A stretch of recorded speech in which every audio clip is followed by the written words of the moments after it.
Bonsoir. Bonsoir à tous, bienvenue à cette nouvelle conférence des vendanges en ligne. Vous êtes 180, 190 en cours de connexion. Bienvenue à tous du coup pour cette nouvelle conférence sur le vin et la biodiversité. Avant qu'on commence et qu'on présente rapidement le conférencier, je voulais vous faire un petit point technique sur l'utilisation du chat et de la fonction questions-réponses de Zoom, qui sont deux fonctions différentes. Vous avez la possibilité d'utiliser la fonction converser pour nous indiquer d'éventuels problèmes techniques, si vous nous entendez mal, si la connexion ne fonctionne pas, etc. N'hésitez pas à utiliser cette fonction converser. Et à travers cette fonction, vous pouvez choisir à qui vous vous adressez, soit au conférencier, soit voilà. Donc n'hésitez pas à utiliser cette fonction plutôt pour les problèmes techniques. Si ensuite vous avez des questions par rapport à la conférence et par rapport à l'intervention d'Adrien, vous pouvez les poser plutôt dans la partie Q et R, questions-réponses, que vous voyez dans la barre d'options en bas de votre écran. Cette fonction Q et R a plusieurs avantages. Pour nous, c'est plus facile du coup d'y répondre ensuite s'il y en a beaucoup. Et puis, vous pouvez également la regarder puisque les questions sont visibles par tous les spectateurs. Et vous pouvez, avec un petit plus, je crois que c'est un petit plus ou un petit pouce, faire remonter des questions en fait si vous êtes d'accord avec la question ou si vous aussi vous avez envie de poser cette question, ça évite de poser deux fois la même. Donc, cette fonction est assez précieuse pour nous. Donc, plutôt pour voilà, toutes les questions qui ont trait à la conférence et à l'intervention d'Adrien, utiliser cette fonction questions-réponses de façon à ce que nous, on puisse ensuite traiter les questions pour le conférencier. Voilà. Bienvenue à nouveau. Et puis, bonne conférence des vendanges du savoir. Merci, Adrien, d'être là ce soir, devant ton écran. Bonsoir. Avant de donner la parole à Adrien, je vais présenter un petit peu le contexte. Donc, je suis Alain Blanchard, je suis directeur de l'Institut des sciences de la vigne et du vin. Et avec Inès, on va animer cette conférence. Pour rappel, elle fait partie, vous l'avez entendu dans la présentation, du programme des vendanges du savoir. Elle aurait dû avoir lieu à la Cité du Vin, notre partenaire. Mais en raison du confinement, bien sûr, la cité est fermée. Je vous rappelle qu'elle rouvrira ses portes en fait le 18 décembre et vous le savez, c'est un lieu assez fabuleux de découverte et à partager entre amis ou en famille. Et notamment, il y a un programme junior qui est prévu pour les enfants. Alors, les vendanges du savoir, c'est un partenariat entre cette fondation pour la culture et la civilisation du vin, l'Université de Bordeaux et l'Université de Bordeaux-Montaigne. Et nous avons la chance et l'honneur de bénéficier d'un soutien d'une société, la société Baron Philippe de Rothschild, un mécénat qui est géré par la Fondation Bordeaux Université. Et ce soir, j'ai le plaisir de présenter le conférencier Adrien Ruche, qui est un chercheur INRAE. Il va présenter le contexte dans lequel il travaille. Il est dans un laboratoire qui s'appelle Santé et agroécologie du vignoble à Villenave-d'Ornon. Adrien Ruche est un ingénieur agronome de Paris-Grignon. Il a effectué une thèse en agroécologie également à Paris. Et à la suite de sa thèse, il est parti en séjour postdoctoral dans un laboratoire suédois à Uppsala. Puis en 2012, il a été recruté par son laboratoire actuel. Adrien conduit des recherches qui portent sur la biodiversité et plus particulièrement la biodiversité au sein du vignoble, donc qui nous intéresse particulièrement. C'est un expert international dans son domaine et plus régionalement, j'allais dire, il a rédigé le chapitre Vigne et vin d'un document important qui s'appelle Écobiose, qui est un projet qui vise à évaluer les rôles de la biodiversité dans le fonctionnement des sociétés humaines en Nouvelle-Aquitaine. Adrien est aussi l'animateur de dispositifs expérimentaux assez remarquables, comme le site atelier Bacchus, qui est localisé à cheval entre l'Entre-deux-Mers et le Libournais, et qui étudie la biodiversité dans des parcelles avec différents modes de conduite viticole. Et je le remercie tout à fait d'avoir accepté de relever finalement le défi qu'on lui a posé et qui consiste à répondre à une question qui est le titre de l'intervention. Vin et biodiversité, chimère ou réalité? À toi, Adrien. Merci beaucoup Alain pour cette présentation et cette introduction plus qu'élogieuse. Alors je vais partager mon écran. Hop, ça devrait le faire. Vous devriez, je pense, voir mon écran.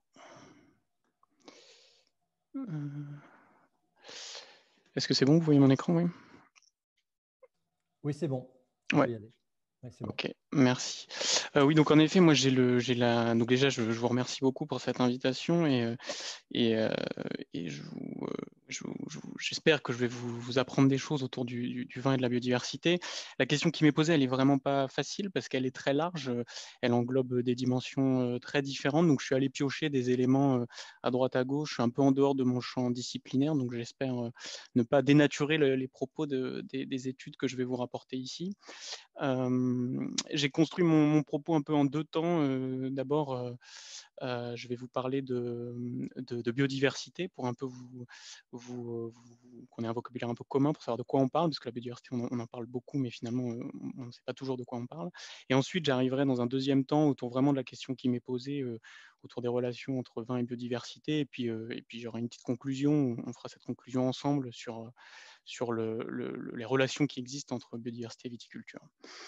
Tout d'abord, la biodiversité, donc de quoi on parle? Alors, la biodiversité, c'est un mot valise, comme on dit, qui est à la contraction du mot biologique et diversité. Donc, tout simplement, ça définit la diversité des formes du vivant qu'on retrouve à la surface de la Terre. Mais peut-être que sa caractéristique la plus fondamentale ou la plus marquante, c'est le fait que c'est une immensité qui est largement méconnue.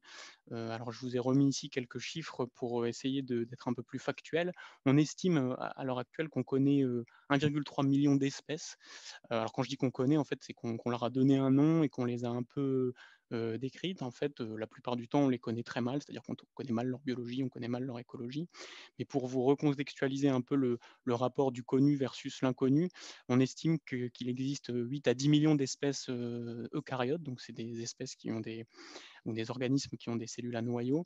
Et le petit graphique en dessous, là, vous donne à la fois en rouge et en bleu la part de ce qui est connu, qui est en bleu, et de la part de ce qui est inconnu pour les différents groupes taxonomiques. Et donc, on voit très rapidement qu'on méconnaît une grande partie de la diversité biologique qui existe à la surface de la Terre.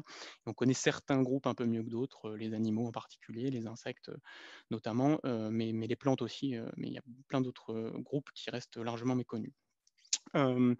Alors la diversité des espèces, c'est une partie seulement de la diversité biologique, c'est une seule des facettes de la diversité biologique ou la diversité des formes du vivant. Et en fait, on se polarise beaucoup sur cette notion d'espèce parce que c'est un peu un héritage du passé, quoi, et de la frénésie un peu humaine qu'on a à essayer de caractériser le monde qui nous entoure et de comprendre son organisation. Et on peut citer à ce titre-là Linné, un Suédois bien connu qui a marqué la science de la systématique, en fait, et qui deviendra la systématique après, et qui a essayé d'organiser un peu le vivant en caractérisant un peu les embranchements, les classes, les ordres, les genres, etc. Mais encore une fois, la notion d'espèce, c'est une partie seulement de la diversité biologique. Et en fait, la biodiversité, c'est bien plus que la diversité des espèces. Je vous ai représenté ici, enfin, je suis allé plutôt piocher dans les images disponibles, la diversité à l'intérieur des espèces. Donc, vous avez sur chacune de ces photos une seule espèce, le maïs en haut, la tomate en bas à gauche, et puis le Harmonia axyrilis, qui est une espèce de coccinelle invasive qui nous vient de Chine. Sur chacune de ces trois photos, c'est une seule espèce, et il n'y a pas besoin d'être un très grand scientifique pour voir que la diversité, elle s'exprime bien sûr à des niveaux inférieurs à l'espèce, et on voit bien qu'il y a une grande différence entre une tomate cerise et une tomate cœur de bœuf, par exemple. Et on voit là l'expression en fait de la diversité biologique, qui est sous-tendue par une diversité génétique et phénotypique, évidemment. Mais tout ça pour dire que la diversité biologique, c'est pas que la diversité des espèces, c'est aussi la diversité à l'intérieur des espèces. Donc c'est la diversité des espèces, ça je l'ai dit, là, cette photographie est assez caricaturale. À ce titre-là, on voit ça peut être des champignons très différents, ou des poissons, ou des coraux qui sont assez marqués par des formes ou des couleurs différentes. Donc c'est une manière morphologique un peu de rassembler la diversité du vivant. Mais la diversité biologique ou la biodiversité, on la capte aussi, on peut la caractériser à des échelles spatiales beaucoup plus larges. Et vous avez ici deux photos qui sont très parlantes, quoi, parce qu'on voit bien que la diversité de ces paysages, elle est en fait sous-tendue par une diversité biologique, une diversité d'écosystèmes qu'on retrouve, et donc une diversité d'organismes qui habitent ces écosystèmes. Et en fait, la biodiversité, on peut plutôt la représenter le long d'un continuum, c'est plutôt quelque chose de continu, et qui irait un peu de l'échelle du gène, de la diversité génétique, jusqu'à l'échelle des biomes, à l'échelle de la planète. On a une diversité de méta-écosystèmes qui forment des régions climatiques en interaction avec un méta-écosystème. Et cette diversité, on la retrouve à différents niveaux d'organisation. Donc ça peut être la cellule, l'individu, ça peut être les populations au sein d'une même espèce, ça peut être plusieurs espèces qui forment une communauté, et ça peut être plusieurs communautés qui interagissent dans un écosystème, et évidemment plusieurs écosystèmes à l'échelle des paysages. Ce qui est assez marquant, c'est que donc, il y a une dimension spatiale qui est très forte, là vous voyez bien dans la notion de biodiversité, elle peut s'exprimer à ces différents niveaux d'organisation, et ils ne sont pas du tout indépendants, au contraire ils interagissent, et la biodiversité à un niveau d'organisation particulier supporte, on pourrait dire, la biodiversité qui s'exprime à un autre niveau d'organisation. La biodiversité, c'est aussi autre chose. Alors là, je trouvais que c'était assez intéressant de se rappeler ce qu'on nous a appris au collège ou au lycée sur la théorie de l'évolution. La diversité des formes du vivant, c'est pas quelque chose de fixe, ça provient pas d'une dimension comme ça presque religieuse, où les espèces auraient été créées par la main de Dieu. Bien au contraire, la diversité des formes du vivant, en fait, c'est le fruit d'un processus dynamique et qui peut être exprimé par la dynamique de l'évolution et de l'évolution des espèces à travers les âges. Donc là, je vous ai remis la seule et unique figure de l'ouvrage de Charles Darwin, L'origine des espèces, qui a une intuition absolument géniale sur ce qui deviendra la théorie de l'évolution. Et sur cette figure, en fait, qui se lit de bas en haut, donc le temps s'exprime de bas en haut, Charles Darwin a cette intuition qu'il existe une variabilité des formes du vivant qui interagissent, sur laquelle s'opère plutôt une sélection naturelle, qui va donner, dans certains cas, une lignée qui va perdurer dans le temps, et puis dans d'autres cas, des lignées qui vont s'éteindre, et ce qui va, in fine, diverger, donner la diversité des formes du vivant. Donc, on va pas parler beaucoup de la théorie de l'évolution ce soir, mais je voudrais juste que vous reteniez que la biodiversité, c'est pas quelque chose de fixe, mais bien au contraire, en fait, la biodiversité, c'est issu d'un processus dynamique, donc dans lequel il y a une dimension à la fois spatiale, mais aussi temporelle.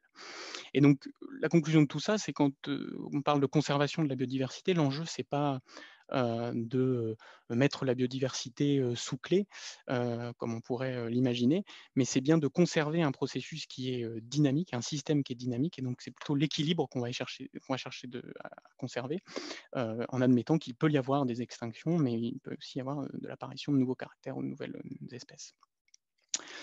Et ça, évidemment, c'est quelque chose qu'on nous apprend très tôt aussi, hein, au lycée ou au collège. La paléontologie nous enseigne l'évolution un peu de la différente dynamique de la diversité des formes du vivant depuis la nuit des temps, et à la fois sur la forme que cette diversité prend, mais aussi sur la dynamique, là encore, qu'elle suit.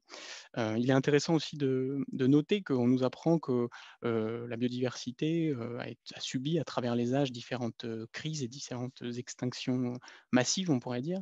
La dernière en date qu'on nous apprend très jeune, c'est l'extinction évidemment des dinosaures qui a eu lieu il y a un peu plus de 65 millions d'années, et qui caractérise donc ces fluctuations de l'évolution un peu de la biodiversité terrestre. Alors, il est intéressant aussi de se replacer dans le contexte actuel et d'évoquer le fait que, en fait, la biodiversité actuellement, elle subit un déclin majeur, et en fait, il y a un peu un consensus scientifique, on pourrait dire, à l'échelle mondiale sur le fait que la biodiversité subit actuellement une crise tout à fait majeure. Le dernier rapport de l'IPBES, qui est un consortium de scientifiques à l'échelle mondiale qui essaye de caractériser, de quantifier l'état de la biodiversité, estime qu'il y a à peu près une espèce sur 8, animale ou végétale, qui est menacée d'extinction, à court ou moyen terme, ce qui est tout à fait phénoménal. Et donc il y a différents indicateurs que je vous ai remis ici, que je ne vais pas développer, mais qui laissent apparaître que la biodiversité est en fort déclin à l'échelle globale. On le détecte aussi à des échelles plus locales, et souligne le fait qu'il y a donc un déséquilibre dans cet équilibre de la toupie que je vous ai mis juste avant, qui est en train de s'opérer. Alors les causes de ce déclin, on les connaît, elles sont principalement d'origine anthropique. Alors on les catégorise souvent autour de 5 grands axes, hein, qui sont la pollution, la surexploitation des ressources, la destruction des habitats le changement climatique et les invasions biologiques. Et ces 5 grands facteurs en fait interagissent et participent de l'explication de cette accélération forte du déclin de la biodiversité qu'on peut constater à l'échelle mondiale. Alors une question qu'on pourrait se poser, c'est au-delà de certaines considérations un peu éthiques ou morales autour de la conservation de la biodiversité, pourquoi on chercherait à préserver cette biodiversité? Quels sont les enjeux vraiment derrière cette préservation de la biodiversité? Alors là, l'écologie, au sens de la discipline scientifique, nous apprend que la biodiversité, c'est le moteur du fonctionnement de nos écosystèmes. Donc le moteur du fonctionnement de nos écosystèmes, ça veut dire quoi?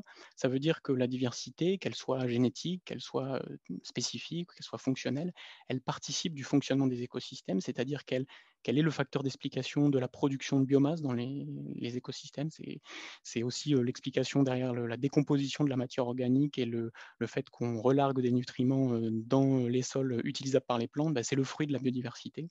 Un autre exemple un peu marquant, c'est la pollinisation qu'on connaît tous. La pollinisation, les pollinisateurs, c'est de la biodiversité et ça permet la pollinisation des cultures qu'on exploite derrière.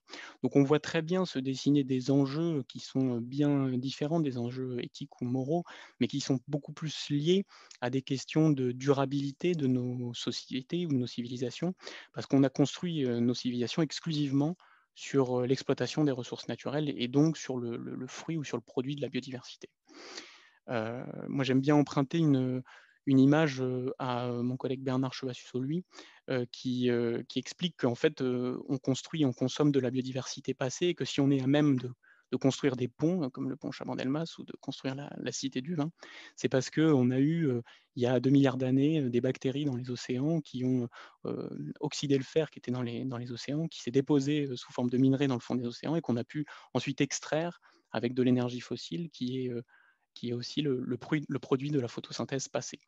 Donc vous voyez bien qu'avec des exemples comme ça très simples, en fait, on s'aperçoit que la biodiversité, en fait, elle est partout et ce n'est pas que une image un peu d'épinal de la biodiversité, quoi. La biodiversité, c'est le fonctionnement de nos sociétés. Et il y a donc des enjeux majeurs derrière la conservation de cette biodiversité. Alors maintenant, j'en arrive un peu à la question un peu qui nous intéresse ici, c'est quel rôle joue la biodiversité pour la production de vin? Alors, j'ai décliné comme ça différents exemples et je suis allé chercher différents exemples dans la littérature scientifique. La première que j'ai trouvé tout à fait, ou le premier plutôt que j'ai trouvé tout à fait marquant, c'est celui de la diversité des cépages qui existent à l'échelle mondiale et le rôle de la diversité des cépages dans ce qui fait le vin et en tout cas la production de raisin et le vin tel qu'on le connaît. Donc le vin, c'est une seule, le vin cultivé, enfin, la production de raisin et donc l'espèce qui est cultivée, c'est une seule espèce essentiellement, c'est Vitis vinifera, subespèce vinifera. Donc, et donc c'est une seule espèce, mais c'est une grande diversité de cépages. On compte à l'heure actuelle entre 6 et 10 000 variétés ou cépages de Vitis vinifera qui sont estimés comme présents à l'échelle mondiale. Parmi ces 10 000 cépages ou variétés de Vitis vinifera, on en compte 1100 qui sont des variétés commercialisées, c'est-à-dire qui sont enregistrées, décrites, on pourrait dire. Et sur ces 1100 variétés, on en cultive 12, c'est-à-dire un peu moins de 1%, enfin même totalement 1% de la diversité commerciale, on pourrait dire, à l'échelle mondiale. Et ces 12 variétés représentent 70 à 90% des surfaces qui sont cultivées dans les principaux pays producteurs de vin. Et à l'échelle mondiale, ça représente un peu plus d'un tiers des surfaces mondiales. Donc ça veut dire que de cette grande diversité de variétés existantes à l'échelle mondiale, nous cultivons majoritairement 12 variétés essentiellement. Et c'est ce que représente la figure, la petite carte mondiale qui est en haut à droite de la diapositive. La taille du point, c'est le nombre de variétés qui sont présentes dans ces régions. La couleur du point, plus c'est foncé, plus la proportion de cépages de ces 12 variétés dominantes est importante localement. Et on voit très vite, avec un rapide coup d'œil, qu'une grande majorité des régions productrices de vin sont essentiellement dominées par peu de cépages et largement dominées par ces 12 variétés, en tout cas dans les vins un peu du Nouveau Monde, on pourrait dire, alors que les vins, évidemment, la viticulture, on pourrait plutôt dire, européenne, et elle est un peu plus diversifiée, mais c'est ce qui s'explique un peu historiquement, puisque une majorité des cépages européens historiques ont été ensuite importés dans le Nouveau Monde. Donc, le bilan de ça, c'est qu'il existe une très grande diversité des cépages, et derrière cette grande diversité, il y a une grande diversité évidemment génotypique ou génétique et phénotypique dans l'expression des caractères de ces différents cépages. Alors, très concrètement, ça veut dire quoi? Ça veut dire qu'on a des cépages qui ont des phénologies différentes, ça veut dire qu'ils vont fleurir à des dates différentes, qui vont arriver à maturité à des dates différentes, qui vont avoir une plasticité ou une différence en termes de tolérance au froid ou tolérance à la sécheresse, et tout un tas d'autres caractères. Et c'est ce que représente la petite figure que je vous ai représentée ici. On voit ici la distribution d'un caractère qui est la maturité, en référence à un cépage qui est le chasselas, parmi les 12 cépages majoritaires en rouge et parmi 103 autres cépages. Et on voit très vite aussi, là, d'un rapide coup d'œil, qu'il y a une grande variabilité dans les dates de maturité de ces différents cépages. Et derrière cette diversité, il y a évidemment des capacités adaptatives très différentes en termes d'adaptation aux changements environnementaux actuels et à venir.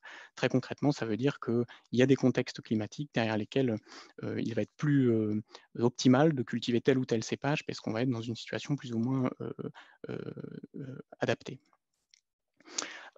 Et donc là, il y a des travaux qui ont été menés par un certain nombre de chercheurs, dont d'ailleurs des chercheurs de l'ISVV et de l'Université de Bordeaux, sur l'estimation un peu de la niche climatique, on pourrait dire, de ces différents cépages majoritaires et de ces différents cépages qui sont contrastés d'un point de vue de leur phénologie à l'échelle mondiale. En fait, ces chercheurs, ils ont couplé des modèles phénologiques, on va dire, avec des modèles climatiques pour essayer d'estimer les surfaces cultivées dans ces différents cépages. Donc, ils ont pris 11 cépages majoritaires différents à l'échelle mondiale, dans un scénario où l'augmentation de la température se ferait autour de 2 degrés, enfin 2 degrés, et une augmentation de la température à 4 degrés.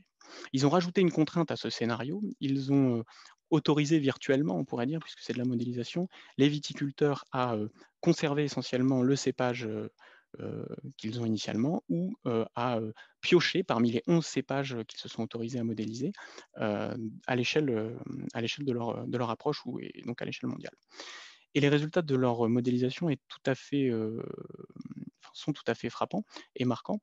Ils mettent en évidence que lorsque le modèle n'autorise pas, on pourrait dire, le changement de cépage auprès des viticulteurs, un scénario à plus de degrés engendre une diminution de l'ordre de 56% des aires qui sont actuellement cultivées en viticulture, et de l'ordre de 85% avec un scénario à 4 degrés. Donc une diminution majeure des aires qui sont actuellement cultivées en vitis vinifera, avec la possibilité de choisir parmi les 11 cépages.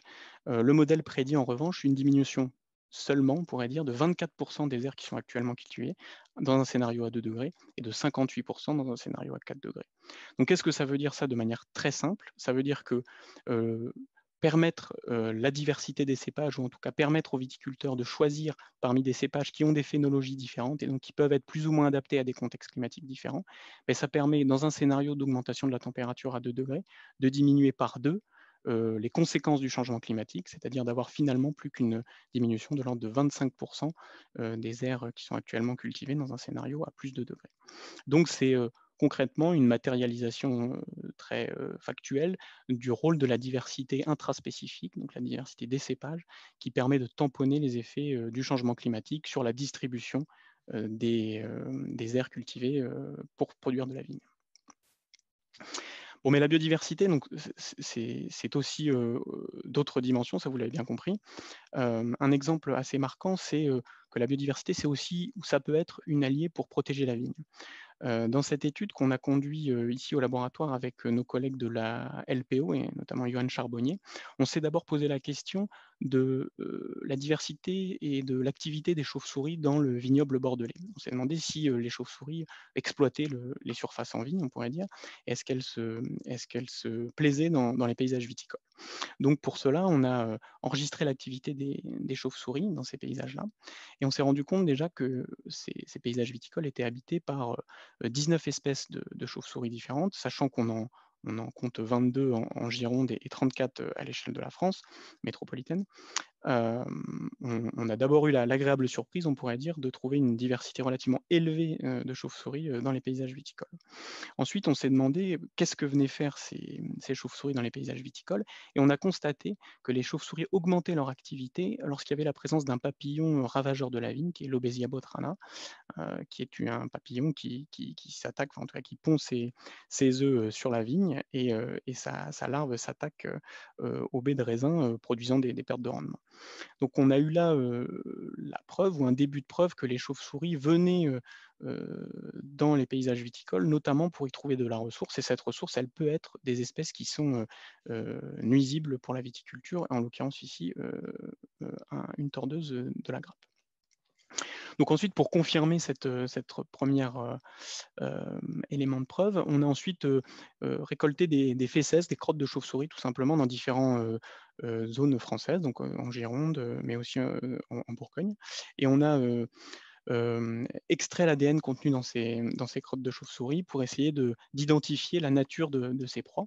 Et on a mis en évidence que dans 70% des fécesses de chauve-souris qu'on a retrouvées au moment des pics de vol de cette fameuse tordeuse de la grappe, il y avait 70% des fécesses qui étaient donc positives à cette tordeuse, donc nous permettant de caractériser, de quantifier très clairement le fait qu'il existe un lien trophique entre les chauves-souris et cette espèce nuisible au vignoble.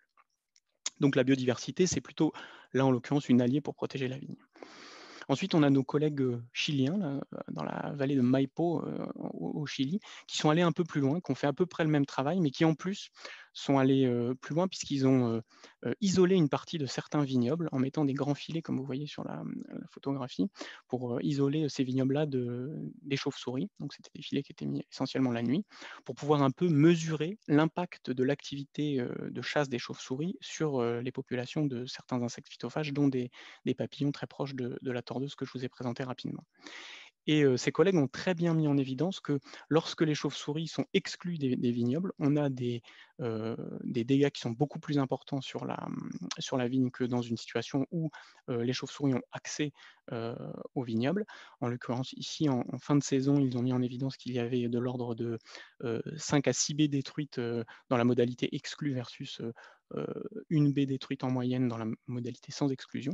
Et ensuite, ces chercheurs ont quantifié ce que ça représente en termes de rendement, et ils ont quantifié le fait que c'est à peu près 7% du rendement dans leur contexte qui est attribuable à l'activité des chauves-souris. Donc c'est 7% de rendement en plus pour les viticulteurs dans le contexte où les chauves-souris prédatent des insectes qui s'attaquent à la vigne. Et quand on convertit ça en euros, alors ça a plus ou moins de l'intérêt de faire cet exercice, mais ça a le mérite un peu de rendre concret l'action de la biodiversité, on pourrait dire, puisque ces chercheurs estiment que c'est 150 € à 210 € par hectare et par an que les chauves-souris permettent d'économiser, on pourrait dire, aux viticulteurs. Bon, et alors après, on a plein d'autres exemples dans la littérature de l'effet de cette biodiversité comme allié pour protéger la vigne. Il y a des travaux en Californie qui ont montré que la mise en place de nichoirs pour conserver une espèce d'oiseau en particulier permettait aussi d'avoir un impact positif sur la régulation d'insectes ravageurs, avec une augmentation de l'ordre de x4 de régulation en plus quand il y avait des nichoirs dans des paysages viticoles. Et nous, on termine actuellement un travail de longue haleine sur les régimes alimentaires, ou la caractérisation des régimes alimentaires de tout un tas d'espèces, notamment d'araignées, mais d'insectes également qui sont prédateurs au vignoble. Et on a des preuves tangibles que certaines espèces, comme Salticus scenicus, l'araignée zèbre que vous voyez en haut, ou Ténuphantes tenuis, sont des espèces qui sont impliquées dans la régulation d'insectes qui peuvent être nuisibles au vignoble. Bon, mais la biodiversité, c'est pas que la biodiversité aérienne et la biodiversité qui protège la vigne, c'est aussi, et on en parle beaucoup en viticulture, une composante essentielle du fonctionnement des sols. Donc là, je vais pas vous détailler la diversité des organismes qu'on retrouve dans le sol et leur rôle, mais on sait qu'il y a une grande diversité d'organismes, des micro-organismes jusqu'à de la macrofaune, donc on connaît tous le lombric, mais il y a aussi d'autres organismes, comme des acariens ou des colamboles, qui participent de la dégradation de la matière organique, ce qui permet de relâcher des nutriments dans le sol pour les plantes, concrètement. Et ces organismes participent aussi à la structuration et à la porosité du sol, en permettant l'infiltration de l'eau très concrètement dans le sol. Et ils participent du coup du maintien de la fertilité aussi des sols. Et certains micro-organismes aussi sont impliqués dans la dégradation de polluants. Donc on pourrait dire une multitude d'organismes sont liés à la biodiversité des sols, et une multitude de fonctions ou de services rendus par cette biodiversité est tout à fait notable. Enfin, un aspect que je trouve relativement intéressant, c'est une étude qui a été menée par nos collègues autrichiens qui ont fait une analyse à l'échelle mondiale des services rendus par les couverts végétaux dans les paysages viticoles. Et ils ont essayé de quantifier comme ça, en comparant des situations où on n'avait pas de couvert végétal dans l'interrang, la photographie en haut, et un couvert végétal plutôt diversifié et géré de manière extensive, la photo donc, qui est en bas. Et ils ont essayé de quantifier les effets sur la biodiversité et puis sur différents services rendus par cette biodiversité qui peuvent servir le viticulteur ou la viticulture, voire la société en général. Et ils ont montré que le maintien de couverts végétaux diversifiés et gérés de manière extensive augmentait significativement la biodiversité à des niveaux trophiques supérieurs, participait de la régulation naturelle des bioagresseurs, ça je vous en ai parlé, participe également à la séquestration du carbone, mais protège également les sols, limite l'érosion et augmente la fertilité des sols de l'ordre de 10%. Ces études ont aussi montré que dans une majorité des cas, ça permettait une augmentation de ces différents services tout en maintenant des rendements en quantité et en qualité équivalents. Alors là, je vous ai rapidement, alors je vous donne beaucoup d'informations, j'espère que je ne vous perds pas totalement. Je vous ai principalement parlé de la production de raisins et donc du rôle de la biodiversité pour la production des raisins et donc pour la viticulture. Et j'en viens maintenant au vin, qui nous intéresse tous évidemment. Alors la chose la plus marquante du rôle de la biodiversité pour la, pour la production de vin, c'est le rôle des levures. Très concrètement, s'il n'y avait pas de levure, il n'y aurait pas de vin. C'est-à-dire que si on est capable de faire du vin, c'est parce qu'on utilise des levures qui nous permettent de transformer le sucre contenu dans le raisin en alcool. Et donc sans ces levures, et donc là je vous ai représenté Saccharomyces cerevisiae, qui est une des levures emblématiques évidemment pour la production de vin, sans ces levures-là, on ne pourrait pas produire de vin. J'en profite pour vous dire que sans micro-organismes, on ne pourrait pas non plus produire de fromage ou de pain, et que donc en gros, sans les micro-organismes, la vie serait quand même, on peut dire, moins fun. Alors, il y a tout un tas de travaux sur, on pourrait dire, la biogéographie des communautés microbiennes en viticulture. En fait, il y a plein de collègues en écologie microbienne qui se posent la question de est-ce que la structuration des communautés microbiennes qu'on retrouve sur les baies de raisin, dans le sol des vignes, voire dans les chais, est le fruit du hasard, ou est-ce qu'il y a une structuration écologique de ces communautés? Bon, je vous la fais courte, mais la plupart des travaux tendent à montrer qu'il y a une structuration un peu biogéographique. En tout cas, des communautés, alors là, par exemple, c'est des travaux qui sont issus de collègues en Californie, donc des communautés de micro-organismes qui sont plutôt au nord de la Californie se ressemblent plus que des communautés qui sont retrouvées au sud de la Californie. Donc ces travaux montrent qu'il y a une structuration spatiale de ces communautés, qu'il y a une grosse variabilité aussi interannuelle, donc des communautés d'une année donnée se ressemblent quand même plus que les communautés d'une année donnée.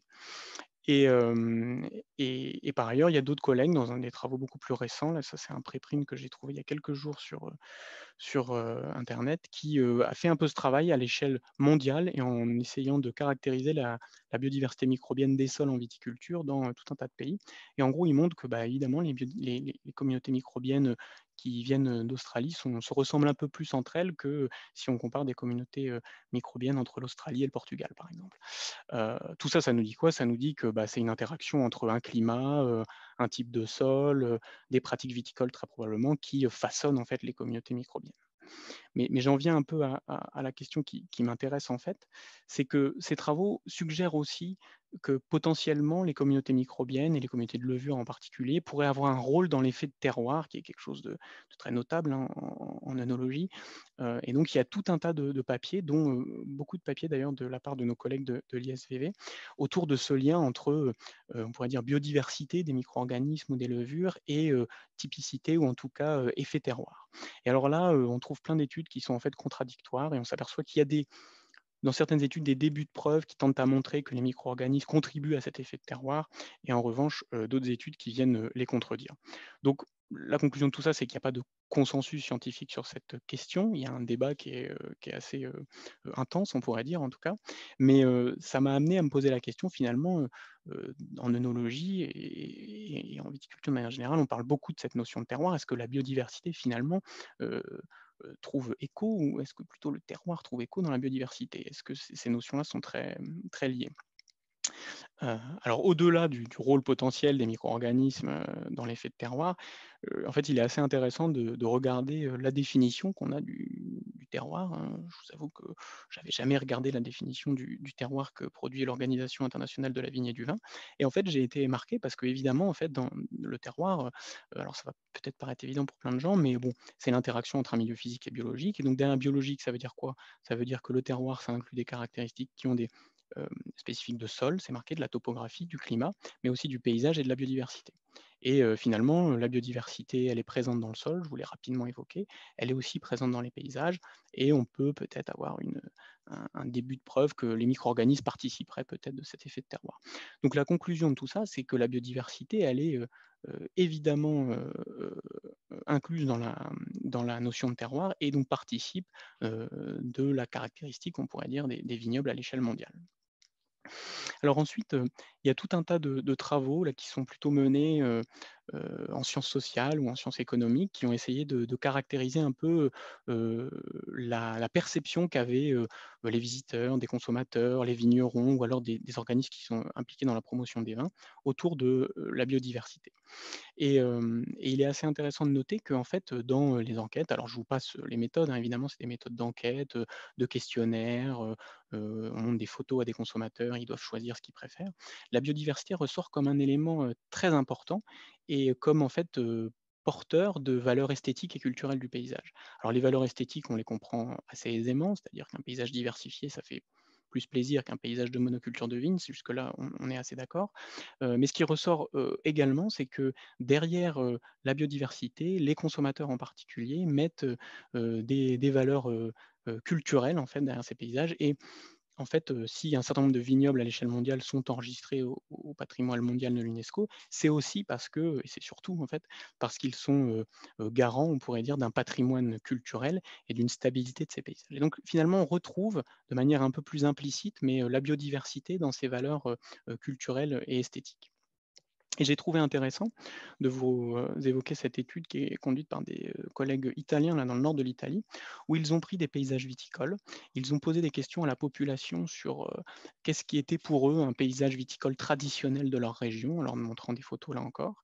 Et en parallèle de ça, ils ont, mené une étude écologique, là, pour le coup, où ils ont, caractérisé les communautés d'oiseaux dans ces paysages.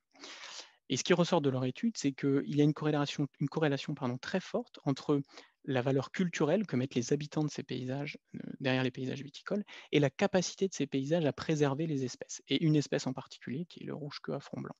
Et donc les auteurs mettent en évidence là une synergie, en tout cas une convergence entre, des aspects liés à la préservation, à la conservation de la biodiversité, et des valeurs qui peuvent être importantes pour les habitants de ces paysages, derrière des valeurs un peu, bah, voilà, traditionnelles et culturelles de ces paysages. Alors, enfin, pour arriver plutôt vers la fin de mon propos, parce que je pense que je parle un peu depuis trop longtemps, d'après le temps qui m'a été donné. On trouve aussi quelques études en sciences économiques, et notamment sur, le comportement des consommateurs face, à des, labels qui promeuvent ou pas la biodiversité. Et j'ai trouvé une étude en particulier qui est intéressante, qui est menée là aussi en Italie, dans le centre de l'Italie, et qui, évalue un peu, le consentement à payer des consommateurs, pour des vins qui sont des vins qui donc, avec des qualités différentes, et avec ou sans, une étiquette, qui leur garantit que les pratiques viticoles de ces vignobles sont respectueux de la biodiversité. Et ce que ces auteurs mettent en évidence sur des vins qui sont des gammes tout à fait, moyennes, que les consommateurs sont prêts à payer entre 38 et 68 plus, quand on leur garantit que le vin, a des en tout cas que le vignoble, utilise des pratiques viticoles respectueuses de la biodiversité. Et donc ça veut dire quoi? Très concrètement, ça veut dire que, là, il peut y avoir une synergie économique, on pourrait dire, entre des pratiques, respectueuses de la biodiversité d'un côté, pour préserver la biodiversité, et puis un retour, économique, on pourrait dire, pour le viticulteur, puisque le consommateur est prêt à, dépenser plus, très concrètement, pour ce type de produit. Donc, après vous avoir rapidement balayé ce que la biodiversité pouvait apporter sur la production de raisins et puis sur la fabrication du vin et puis sur l'accueil, on pourrait dire, à la fois social et économique de la biodiversité en viticulture, je voulais terminer avec 2 diapositives qui, et après vous avoir donc encore une fois illustré ce rôle-là, qui relatent le fait que la biodiversité dans les paysages viticoles, c'est aussi et surtout, une biodiversité qui est sous pression. Alors, il y a une quantité d'études, très, importantes et très diversifiées sur le rôle, de différentes, pratiques viticoles et de différents changements d'occupation des sols dans les paysages viticoles sur la biodiversité. Mais en quelques mots, les études, qu'on a trouvées, nous on en conduit, une bonne partie au laboratoire, montrent qu'il existe des effets négatifs de l'utilisation de produits phytosanitaires, de la fertilisation minérale et du travail du sol de manière générale sur la biodiversité au sens large, mais derrière ça, ça veut dire la biodiversité des arthropodes, donc des insectes, des araignées, mais aussi des pollinisateurs, mais aussi des collemboles, mais aussi des oiseaux.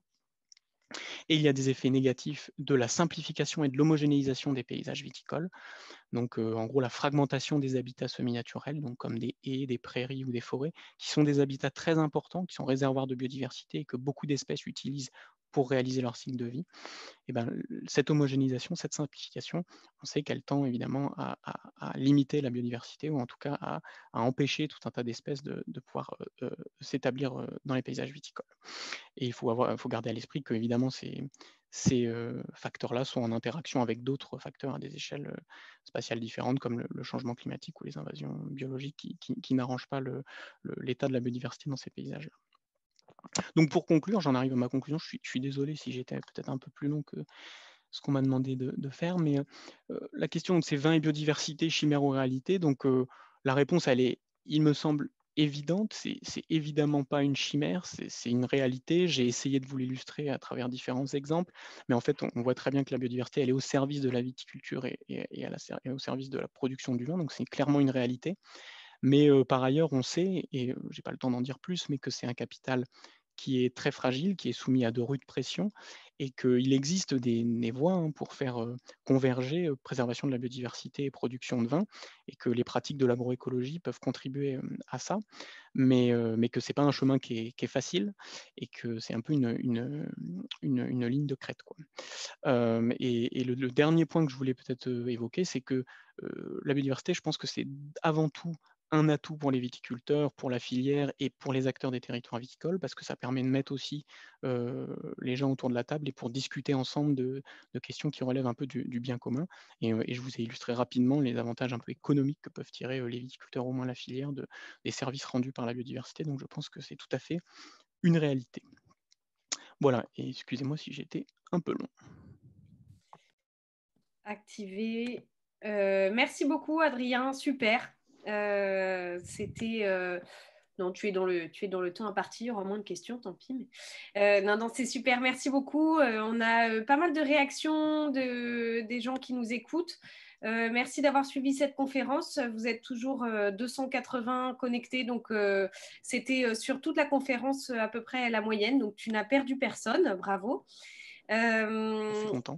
On a pas mal on a une réflexion qui dit que la biodiversité, c'est souvent considéré un peu comme la réserve des Indiens et que là, ton point de vue est vraiment intéressant et apporte une vraie valeur ajoutée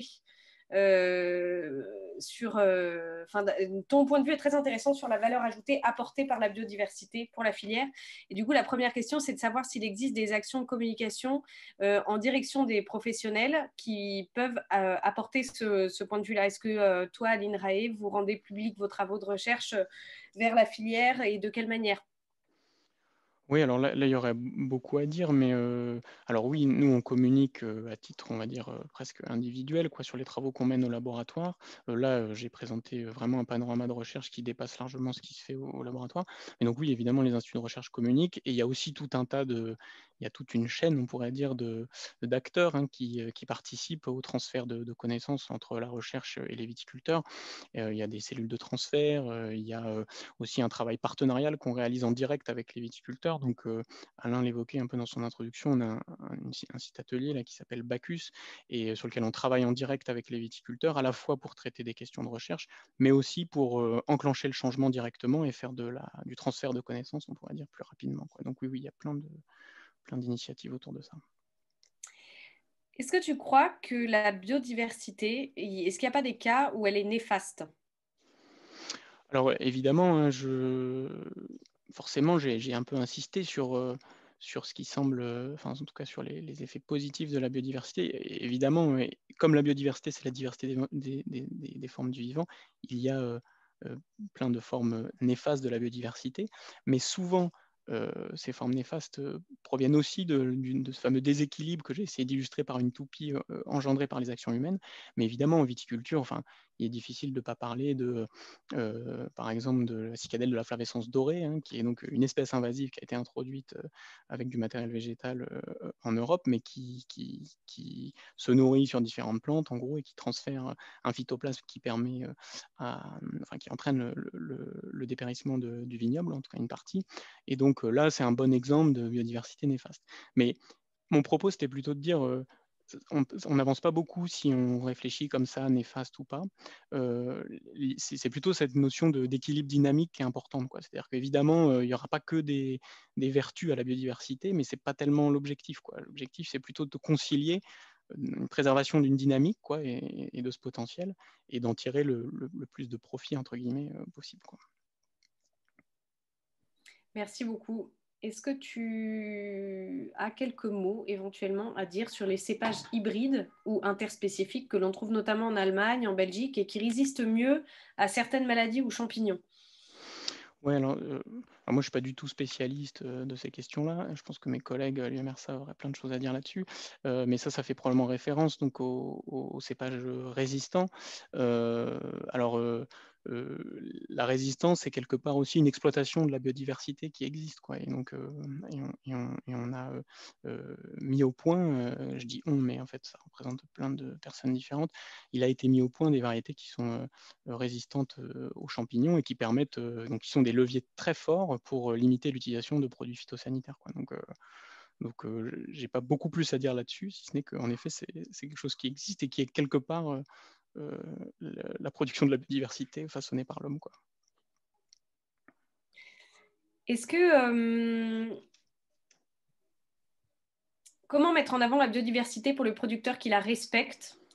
Et est-ce que le label bio, par exemple, prend en compte de façon qualitative ou quantitative cette biodiversité? Alors c'est une vaste question.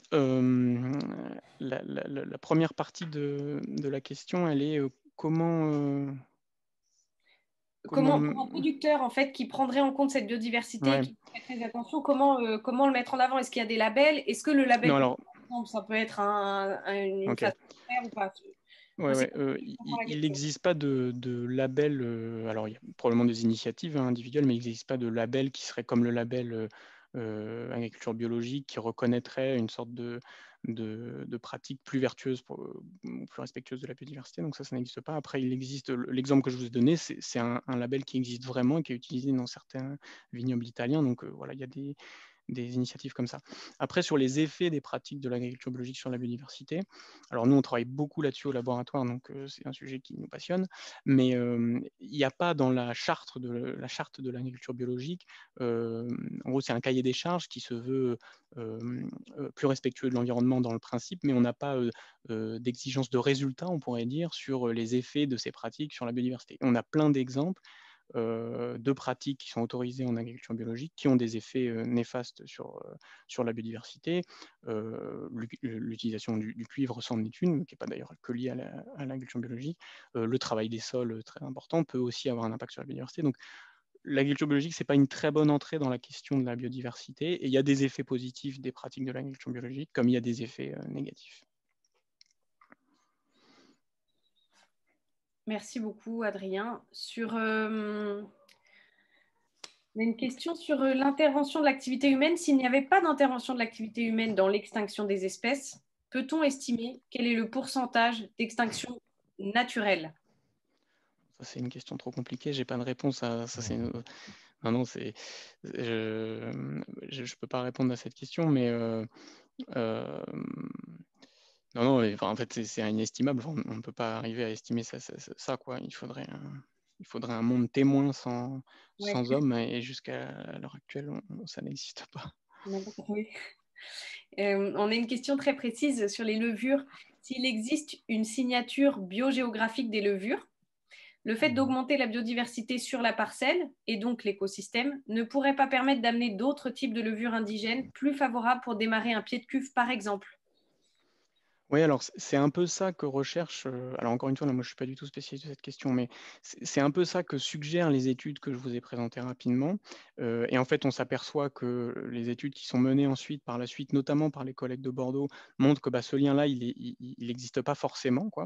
Et ce que je veux dire, c'est que la diversité qui s'exprime dans le vignoble, la diversité qui s'exprime au chai, et ensuite les levures qui vont contribuer à la fermentation, et on pourrait dire à la caractéristiques organoleptiques du vin presque, ces liens, ils n'existent pas ou ils ne sont pas encore démontrés, quoi.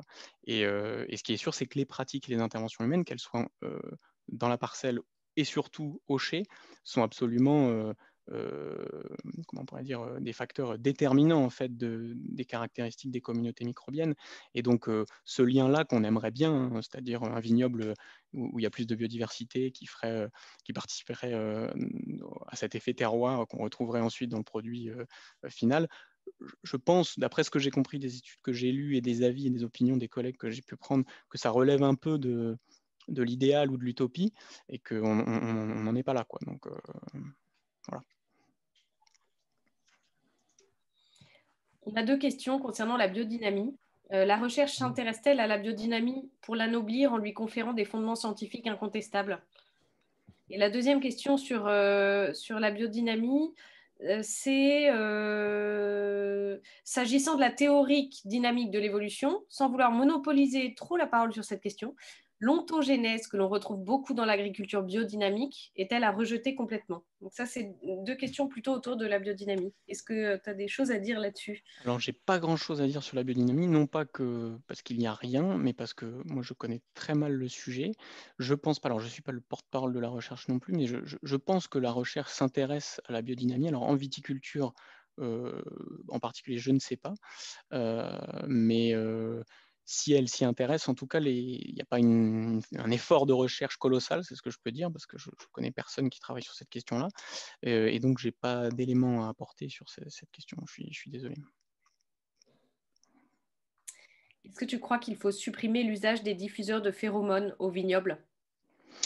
Absolument pas. Non, non, alors je ne l'ai pas évoqué hein, dans ma présentation parce que ce n'était pas le propos, mais les diffuseurs de phéromones, c'est une technique qui permet de limiter l'utilisation de pesticides, qui est en soi un facteur, une pression forte sur la biodiversité. Alors je vois peut-être un peu vers où la question veut m'emmener, c'est-à-dire est-ce qu'il y a un effet des diffuseurs de phéromones et donc des phéromones sur la biodiversité? Alors, je pense que c'est très peu étudié et je pense que les phéromones, c'est des choses très spécifiques et donc il est très peu probable qu'il y ait des effets. Mais la réalité, c'est qu'il y a, enfin à ma connaissance, aucun travaux sur les effets des diffuseurs de phéromones sur la biodiversité.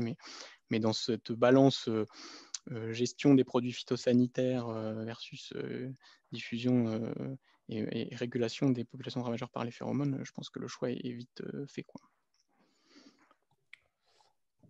Il y avait en fait une question aussi, Adrien, que j'ai notée sur la conservation de la biodiversité et notamment en fait sur la conservation de la biodiversité des espèces, enfin des cépages par exemple. Donc ça, en fait, on a des éléments de réponse sur ça avec le domaine de Vassal Ah oui, géré par l'INRA. Donc parce que voilà, on imagine toujours que, voilà, que l'INRA est très actif, en tout cas l'INRA est très actif sur ces efforts de préservation de la biodiversité, en tout cas de la vigne. Je sais pas, tu peux en dire un mot peut-être? Bah, en effet, il y a différents efforts, alors, portés par l'INRA ou par INRAE plutôt et par, d'autres, à l'échelle mondiale. Mais en effet, il y a ces conservatoires des cépages, Mm. et l'idée, c'est de maintenir un peu, cette diversité que je vous ai rapidement présentée, notamment, dans l'objectif de maintenir ce potentiel un peu adaptatif, des différents Mm. cépages dans un contexte de fluctuation environnementale fort, quoi. Oui. Mais ce que tu as présenté en fait en disant finalement d'un côté en fait on a beaucoup de cépages qui seraient disponibles, mais finalement peu qui sont plantés majoritairement.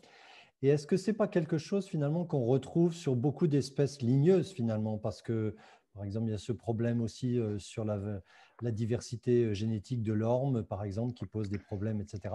C'est un grand classique quand même des espèces ligneuses ou est-ce que je me trompe?